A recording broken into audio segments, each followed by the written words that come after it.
Olá, pessoal! Meu nome é Juliana. E meu nome é Lívia. Nós fazemos parte do Progesal, que é um projeto de extensão de saúde em doenças genéticas. E a gente idealizava esse sonho de criar o Tá no Gene, que é para falar um pouco sobre doenças genéticas.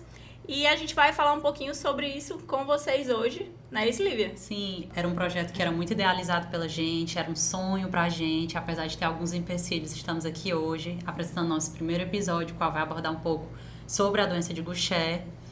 E com isso, o nosso projeto tem como principal objetivo educar as pessoas sobre as doenças genéticas e tentar tirar um pouco do estigma em cima dessas enfermidades. Justamente. E foi pensado justamente por isso, pelo fato da genética ter um estigma muito grande, um histórico de preconceitos. Algumas pessoas que com doenças genéticas eram tratadas como monstruosidade. Então, assim, a gente criou esse projeto para trazer um pouco da clínica médica para a sociedade, a clínica médica da genética para a sociedade como um todo. E hoje nós temos uma convidada que é muito especial, que é a nossa orientadora. E, assim, é uma pessoa que tem uma história na genética muito importante. E ela está aqui com a gente. Ela é graduada em medicina pela UFC, assim como também tem especialização em genética clínica pela USP e residência médica também pela USP. E ela está aqui com a gente para falar um pouquinho sobre a doença de Gaucher, não, doutora Helene? A gente gostaria de entender um pouquinho sobre o que seria a doença de Gaucher. A doença de Gaucher é uma doença metabólica. É um erro inato do metabolismo, ou seja, falta uma substância no organismo da gente, essa substância está no sangue, a gente não fica vendo, e essa falta vai fazer com que a célula, que tem uma estrutura chamada lisossomo, e naquele lisossomos acontecem as quebras das substâncias para ficar em pedacinhos pequenos e ir embora do organismo. Se essas quebras não acontecem, como na doença de Gaucher, elas vão fazendo com que as substâncias se acumulem nessa célula e essa célula acaba sendo destruída ou ela é incorporada pelo sistema de defesa do organismo, porque ele entende que a célula fica diferente. E aí, a célula se mudando, vai começar a haver falência em alguns órgãos.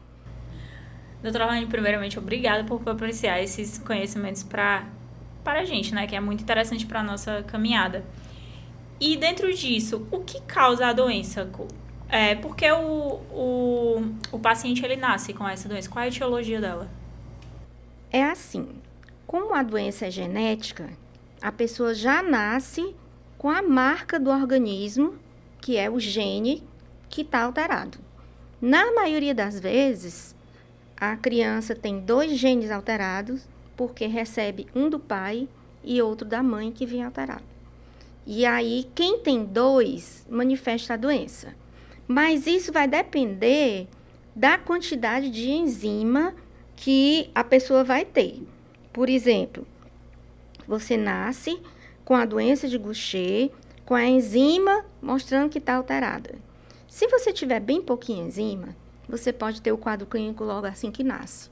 Se tiver uma quantidade maior, vai só começar a ter os sintomas, por exemplo, lá para os 10 anos. Se tiver uma quantidade maior ainda, pode ser que comece só com 60 anos. Então, é um contínuo. Não é assim que só a pessoa que descobriu com 20 anos que tem doença de Gaucher, significa que todos os médicos que passou por ela erraram e não diagnosticaram isso? Não. Tem que ver quando começaram os sintomas. Agora, é verdade que por ser uma doença rara, o que pode acontecer é que após o aparecimento dos sintomas, esses pacientes ficam rodando por aí em médicos que não conhecem doenças raras, sem saber dar o diagnóstico, e aí demora anos para chegar nas mãos de um médico que consegue dizer qual o nome da doença e que é extremamente importante porque ela tem tratamento. Doutora, e falando do tratamento, o que nós, futuros médicos, assim espera, né, pelo amor de Deus, que nós podemos fazer para identificar o mais breve possível essa doença? Como a senhora indicaria uma atenção especial para esses pacientes? Sim. Então, é assim. Na verdade, se a pessoa tem a enzima alterada, tem o gene alterado e não sente nada, ela não vai fazer um tratamento. Ela vai fazer tratamento quando começam os sintomas. Os sintomas acontecem de forma arrastada, a doença demora muito a entrar no quadro mais grave. As primeiras coisas que se observa é que você tem uma pessoa que desenvolve anemia. Essa anemia, ela é crônica. Então, deixa a pessoa assim, sem coragem, sem vontade de fazer nada. A criança brinca e daqui a pouco já está cansada, sai das brincadeiras antes dos coleguinhas. E essa anemia também não é só a anemia. A gente, quando faz o exame de sangue, vê que também diminui os leucócitos, que são as células brancas do sangue, e diminui também as plaquetas, que são responsáveis por interromper os sangramentos. Então, essas pessoas podem ter outro sintoma, que é sangramento quando escova o dente, tudo que bate vira uma mancha roxa. Isso também deixa os pais impactados. Os pais ficam assim meio de olho, não gostam muito dessa história. E aí, o que chama mais atenção é que a barriga da pessoa vai ficando grande. Não é uma barriga normal, porque a gente pega na barriga da gente, mesmo quem tem barriga grande é molinho. Mas se você palpar e sentir que está duro, tem alguma coisa errada. E isso as pessoas que têm Gaucher sentem tanto do lado esquerdo quanto do lado direito. Porque do lado direito vai ter o fígado, que fica grande, e do lado esquerdo tem o baço. E geralmente o baço cresce mais do que o fígado. Porque o baço, ele é até responsável por estar englobando algumas células que não são células reconhecidas como normais do organismo. Então, esse baço pode crescer tanto de chegar ao ponto de ser reconhecido em literatura que o maior baço do ser humano é da doença de Gaucher. E aí, não só a doença de Gaucher dá baço grande, mas assim, tumores, leucemia, linfoma, principalmente, pode deixar o baço grande. Então, quando o médico generalista vê essas pessoas com baço grande, a primeira coisa que eles pensam é em tumor e manda logo para o médico da oncologia, que faz uma biópsia seja de fígado, seja biópsia de medula, e encontra células diferentes que são chamadas de células de Gaucher. Porque para dar o diagnóstico da doença de Gaucher, a gente não precisa passar por esse exame doloroso que se chama mielograma. Então, basta você fazer um exame de sangue que você manda para os locais que trabalham com doenças metabólicas e eles conseguem ver a quantidade de enzima no sangue da pessoa e ter a ideia que aquilo ali é uma doença de Gaucher. E aí a gente vai pensar no tratamento. E o tratamento tem que reverter tudo isso. Inclusive, um dos sintomas é dor óssea. A dor óssea pode fazer com que uma criança fique acamada. E pode causar, inclusive, necrose da cabeça do fêmur, que é o maior osso que a gente tem, e vai impedir que a criança comece a se mobilizar, porque cada passo é uma fisgada, é uma dor que a criança não vai andar. Esses conhecimentos vão facilitar a nossa vida, viu, Lívia? Tanto vai melhorar a nossa vida como as nossos futuros pacientes, né? Sim. E aí, quer continuar fazendo uma pergunta para a doutora Erlane? Sim. Doutora Erlane, essa doença, ela é mais comum em que tipo de pessoas? Tá. Ela é igual para qualquer sexo. Então, tanto pode dar em meninos como pode dar em meninas. Isso acontece porque quando a gente vai montar uma árvore da família, a gente costuma colocar pintadinho quem são os afetados. Então, cientificamente, se viu que esse tipo de doença, você recebe um gene do pai e um gene da mãe, na maioria das vezes. E a herança é chamada autossômica recessiva, porque não está nos cromossomos sexuais, está nos cromossomos chamados autossomos, E, por conta disso, essas doenças autossômicas recessivas, elas não escolhem sexo. E elas são mais comuns quando a gente tem consanguinidade. Ou seja, as pessoas que se casam dentro da mesma família. O que é muito comum na região do Nordeste. E ela tem alguma raça mais prevalente ou não? Tem. É mais comum em judeus. Judeus askenazim. Então, para esse grupo, ela chega a ser 100 vezes mais comum. Então, o que acontece? Aqui no Brasil, a gente teve uma migração de judeus na época de Dom João VI. Isso é chamada época da Inquisição. Então, os judeus estavam fugindo da Europa. Então, eles vieram para a terra que era só mato, que é aqui a nossa América Latina. E vieram construir cidades, vieram fazer populações. E aqui no Ceará, inclusive, existe a história de uma cidade chamada Tabuleiro do Norte, que lá a frequência de doença de Gaucher para o Brasil todo é 1 para 40 mil. E lá é 1 para 4 mil. Então, do lixeiro ao prefeito, todo mundo tem o mesmo sobrenome, todo mundo veio de uma família só. Então, a frequência de pessoas que podem se encontrar, se casar e ter esse gene alterado e não saber é muito grande. Então, a gente chegou a fazer um trabalho de ir lá e fazer o exame de sangue de todo mundo que quis fazer para identificar se as pessoas poderiam ou não ter esse gene alterado e descobrir se a pessoa que ela quer casar tem também esse gene alterado. E, no caso, ela vai ser orientada o que pode acontecer no caso de casar com essa pessoa aí.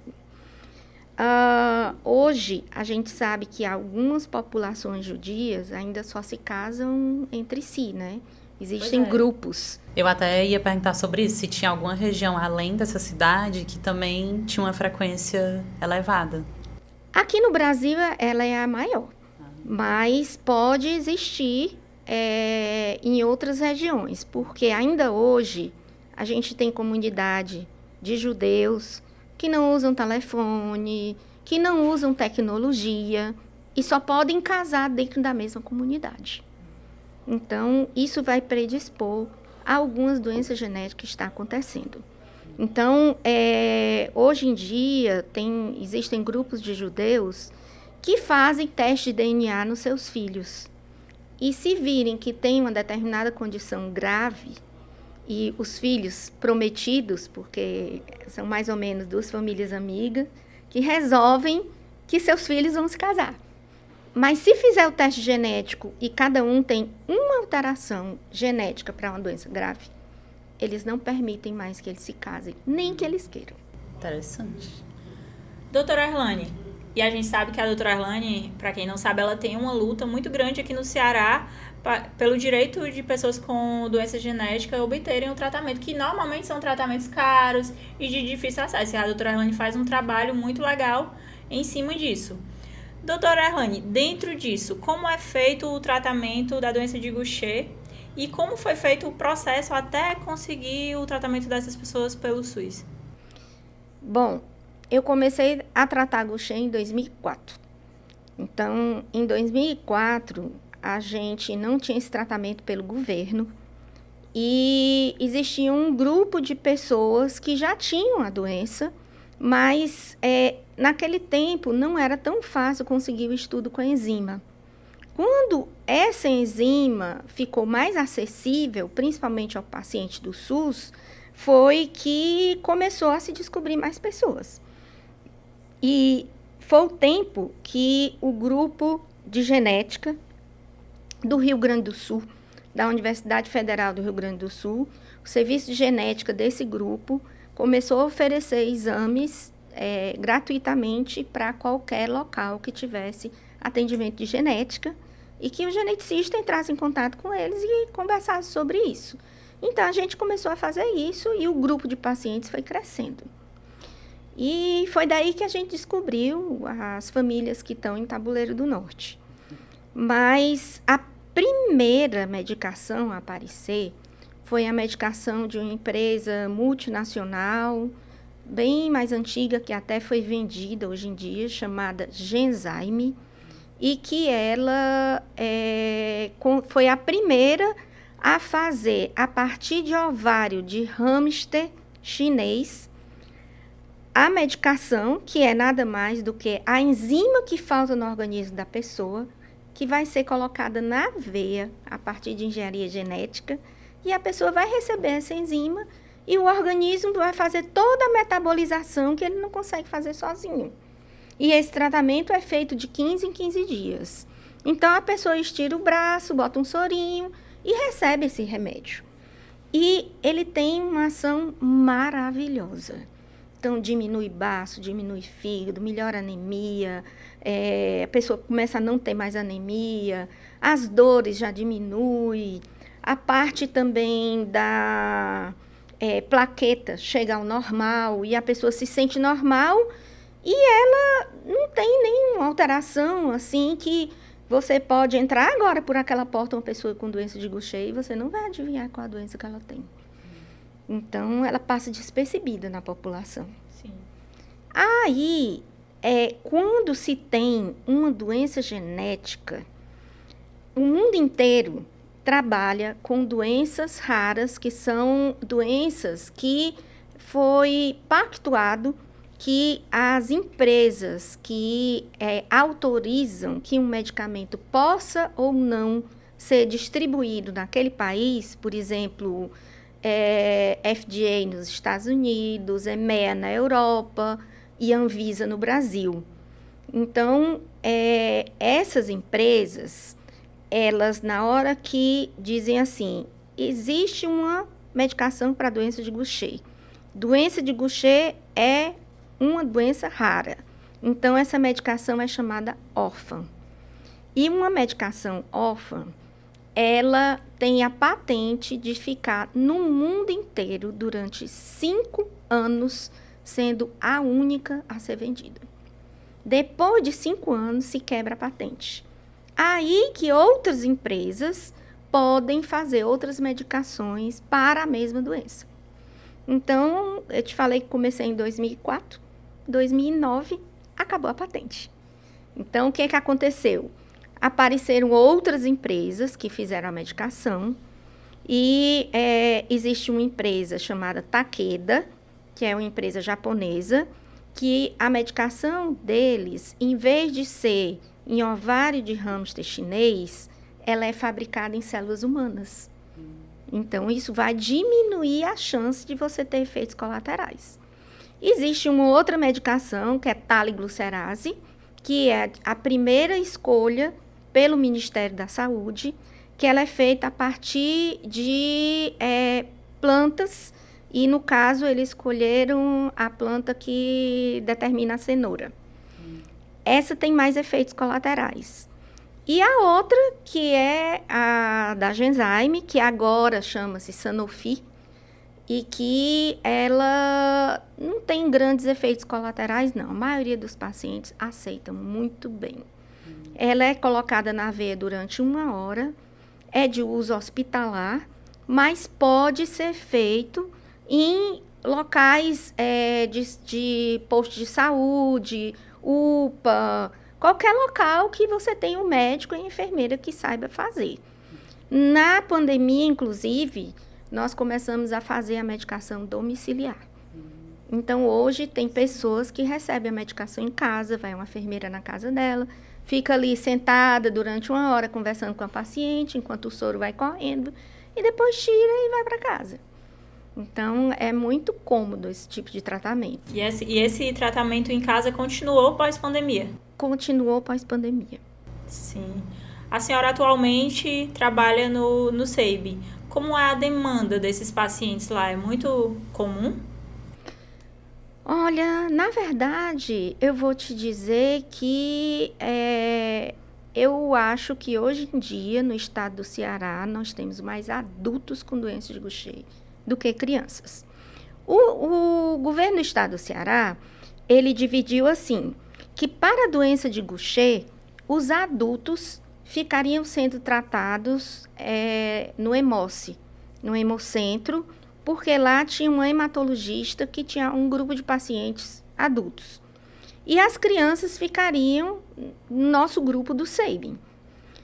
E hoje a gente tem apenas uma criança fazendo medicação no SEIBM, porque as outras estão fazendo medicação em casa. E por que essa uma está fazendo medicação lá? Porque no início, que a gente não sabe se a pessoa vai ter efeito colateral, a gente faz algumas infusões no hospital. Depois disso, fez 4, 8 infusões no hospital, não sente nada, agora vamos programar para levar para casa. Essa programação, ela é uma programação de várias mãos. Então, a gente solicita a associação de pacientes que ajude.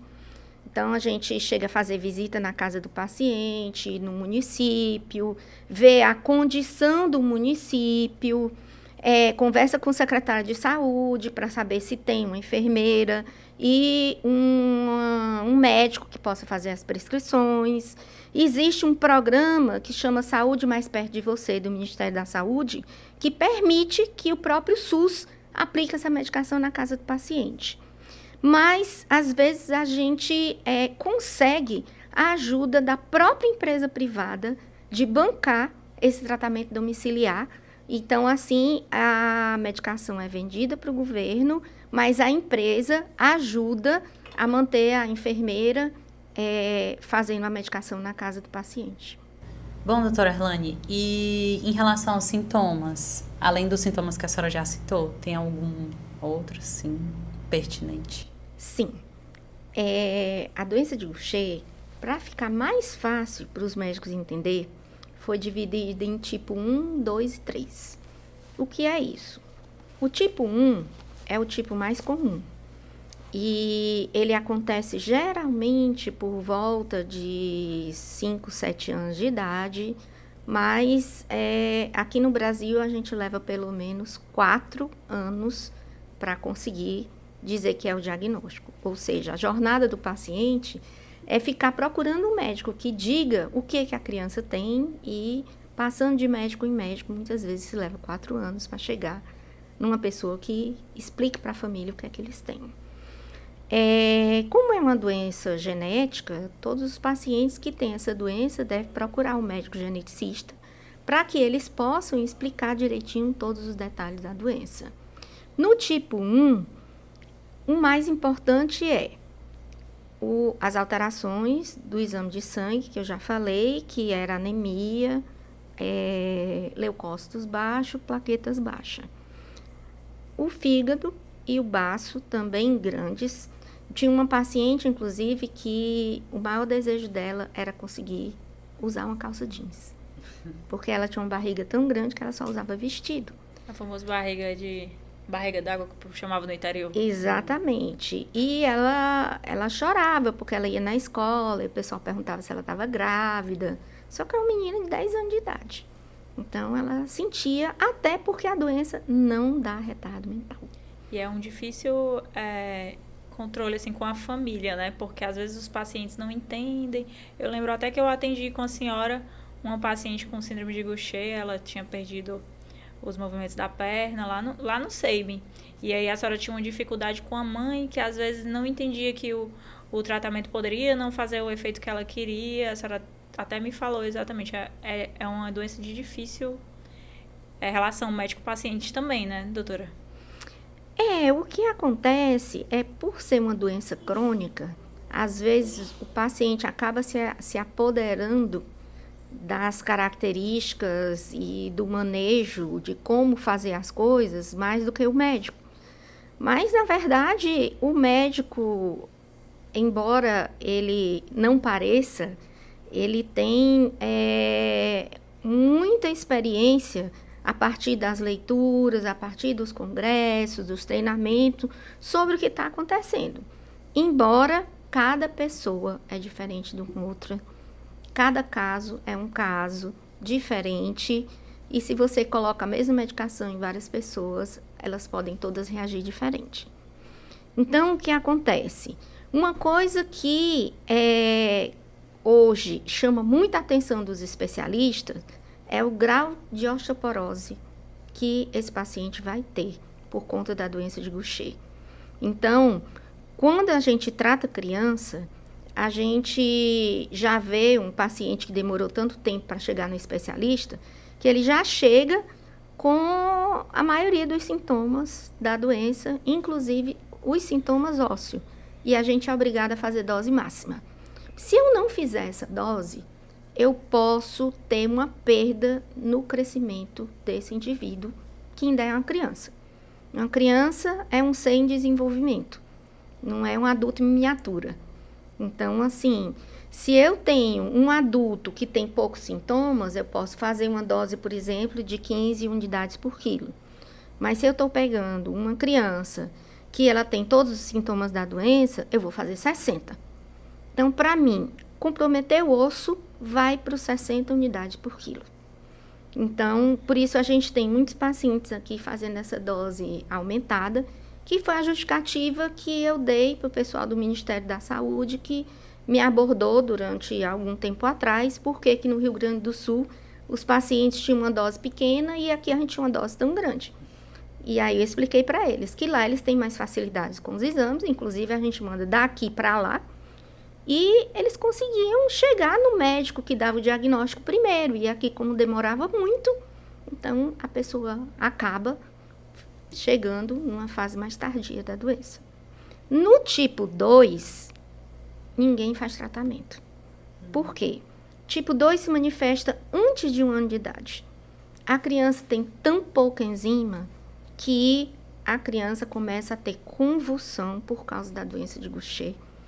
E dificuldade de fazer as atividades de vida diária, de marco de desenvolvimento, tipo segurar pescoço, conseguir ficar sentada, sozinha. Então, isso aí não existe para essas crianças.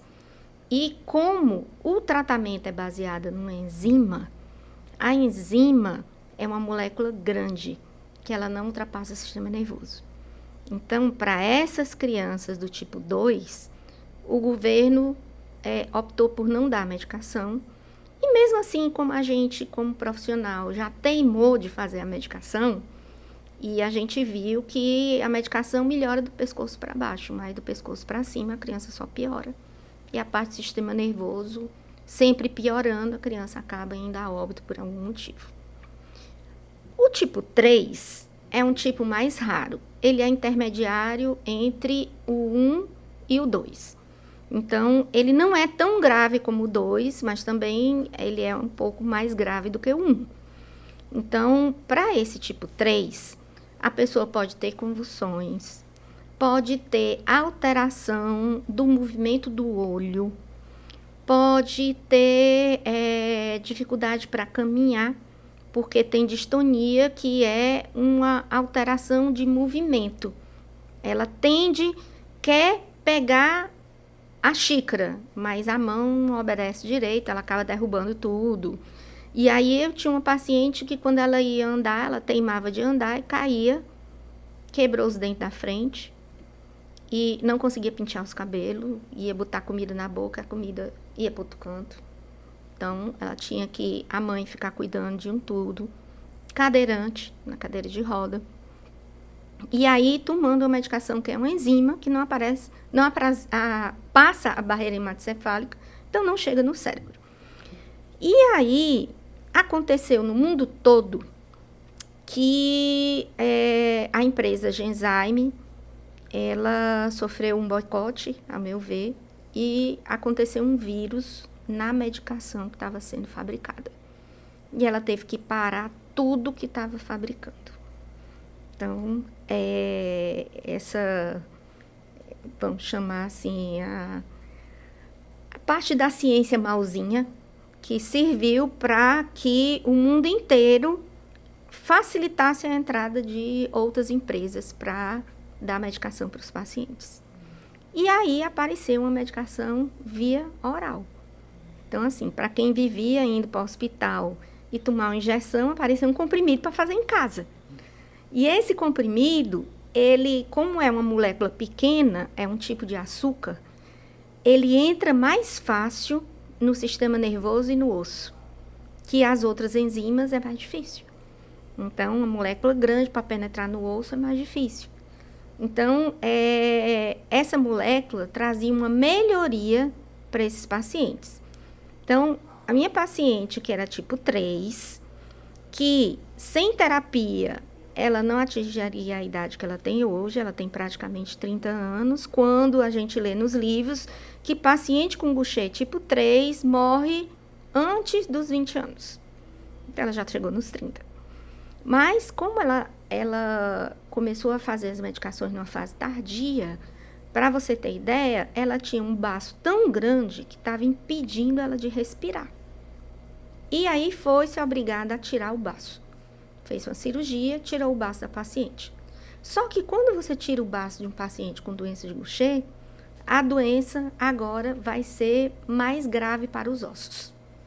Então, ela teve muito problema ósseo, foi para cadeira de roda, teve fratura sem fazer muito esforço, que a gente chama de fratura patológica, aquela que você quebra de um nada. E quando ela começou a fazer a outra medicação, essa é uma medicação que pode dar diarreia. E a paciente tinha um quadro neurológico que dá constipação, ou seja, ela tinha dificuldade de fazer cocô. Então, quando ela começou a tomar a medicação, ela melhorou dessa parte de trato gastrointestinal e pôde tirar a medicação que ela fazia, porque ela passava dias, semanas, assim, sem conseguir ir ao banheiro, para fazer o número 2, né? E aí, ela conseguiu melhorar a coordenação motora dela. Então, a mãe já levou para dentista, para colocar os dentes da frente. E eu vi ela numa foto que ela voltou para a escola, que ela tinha abandonado, porque agora ela estava conseguindo escrever melhor. E já estava comendo sozinha e totalmente lúcida. Ela sabe tudo o que acontece com ela. Então, foi um tratamento de sucesso. Mas aquela menina que você estava falando é uma menina que é um docinho, é uma paciente dela, maravilhosa. Ela é uma fofa. Ela é uma fofa. Mas, talvez por isso, a mãe não aceita a doença. Então, aí as confusões vêm daí.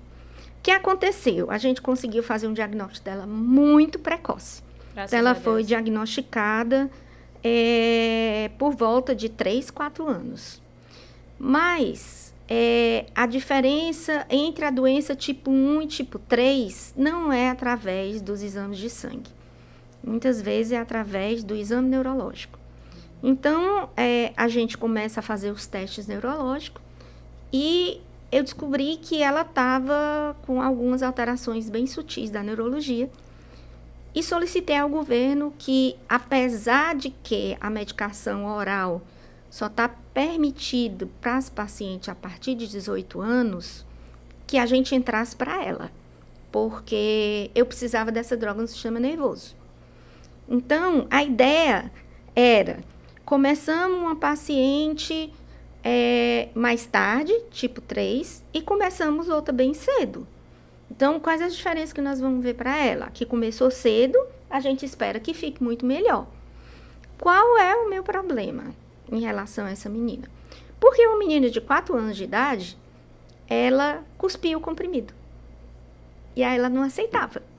A mãe botou leite moça, botou mel, misturou dentro da banana, botou no pão, de tudo que é de jeito que a gente faz para enganar uma criança para comer uma coisa, ela fez. Mas acabou não dando certo. Além de tudo, tem a questão do tratamento de uma criança, que já é difícil aderir para uma doença crônica, né? Então, assim, a própria empresa não tinha experiência com isso, a empresa no mundo inteiro. Que a gente perguntava, meu Deus, o que é que eu faço para essa menina engolir esse comprimido? Aí o pessoal da empresa respondia para a gente, bota pela sonda. Sim, mas a menina não está com sonda. Ela não tem esse retardo mental nesse grau de precisar de usar uma sonda. Eu não vou botar uma sonda no nariz de uma criança só para fazer um comprimido. Então, a mãe foi tentando, até que chegou uma hora que ela começou a tomar o comprimido dela. Mas esse período que ela não tomou foi o suficiente para ela ter uma lesão óssea.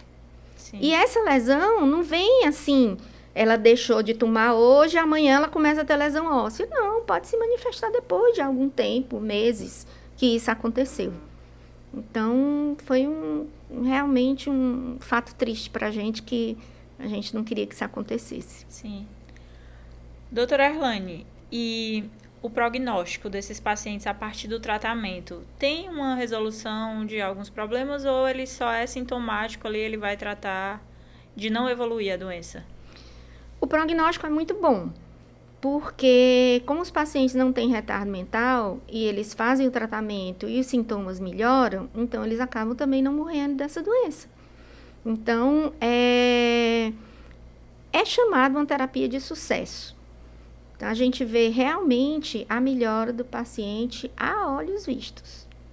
Mas, alguns pacientes que estão fazendo a medicação, eles têm alguns efeitos colaterais.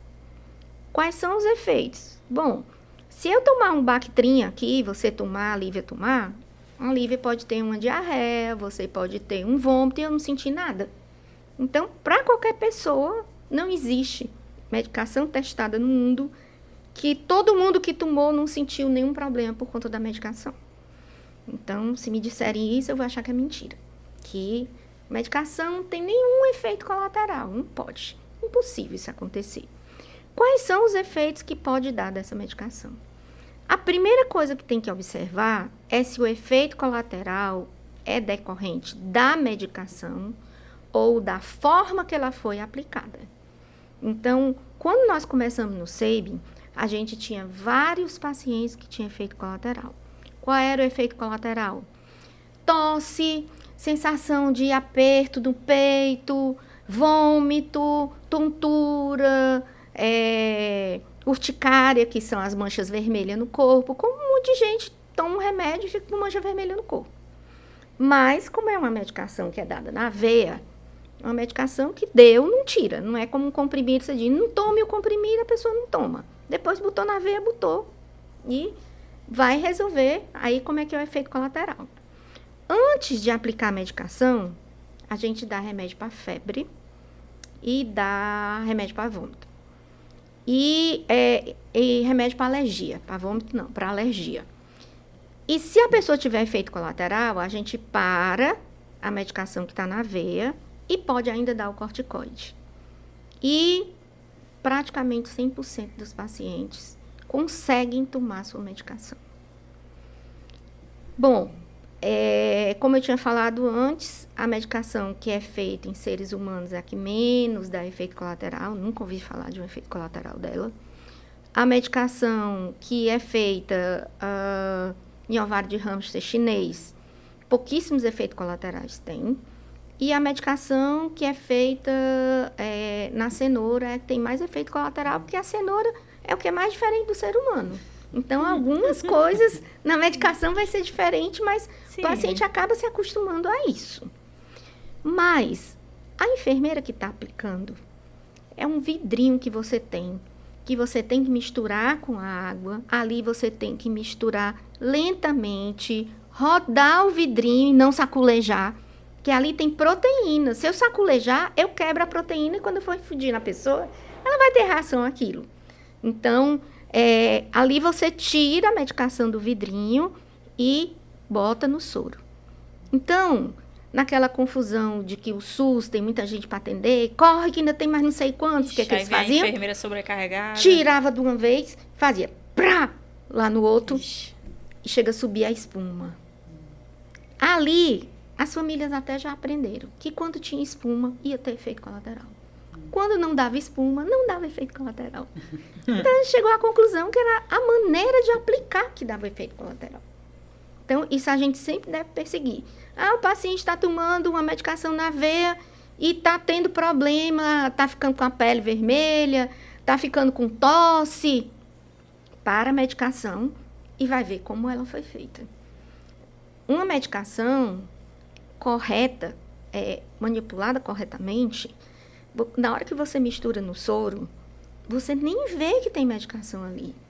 Não pode ficar uma coisa que você note que tem uns pedacinhos brancos, ou que você veja uma espuma, ou que você veja qualquer coisa. É para ficar imperceptível que foi colocada uma medicação no soro. Então, se assim foi feito, a maioria das pessoas não vai ter efeito colateral. E aí, essa terapia é realmente uma terapia de sucesso.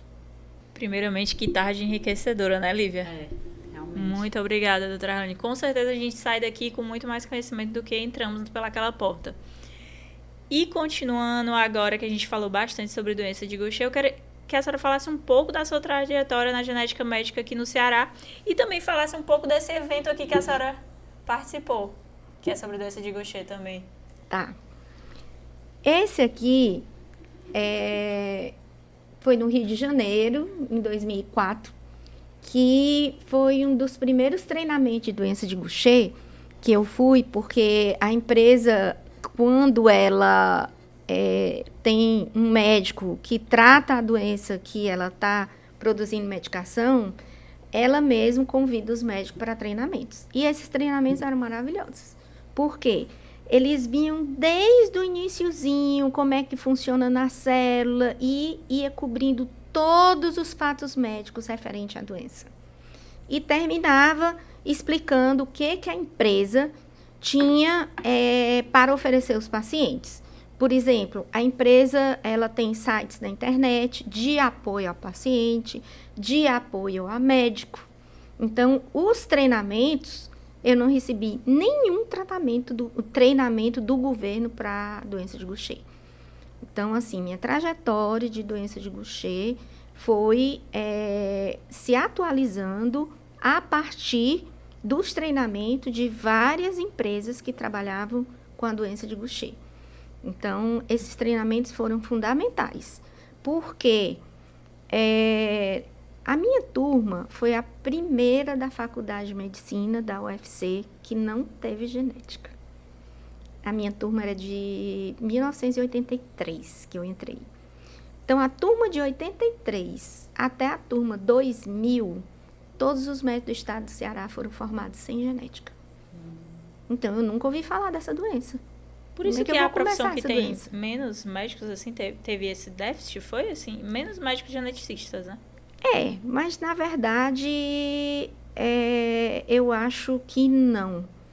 Eu acho que a gente tem poucos médicos porque é uma profissão que você lida com pacientes que têm histórias muito, assim, difíceis de ser acompanhada. Mas eu acho que é missão de cada profissional. Por exemplo, eu já perdi, né? Vários pacientes meus já foram a óbito. Então, as pessoas ficam assim, meu Deus, se fosse meu filho, eu não queria. A mulher espera uma gravidez toda normal e nasce uma criança cheia de problemas. Então, muita gente não quer ver isso, não quer estar dentro dessa realidade. Para mim, particularmente, o meu trauma é a oncologia. Então, quando eu passei na oncologia, eu decidi que se a medicina fosse oncologia, eu abandonava a medicina. Eu não consigo trabalhar com paciente oncológico.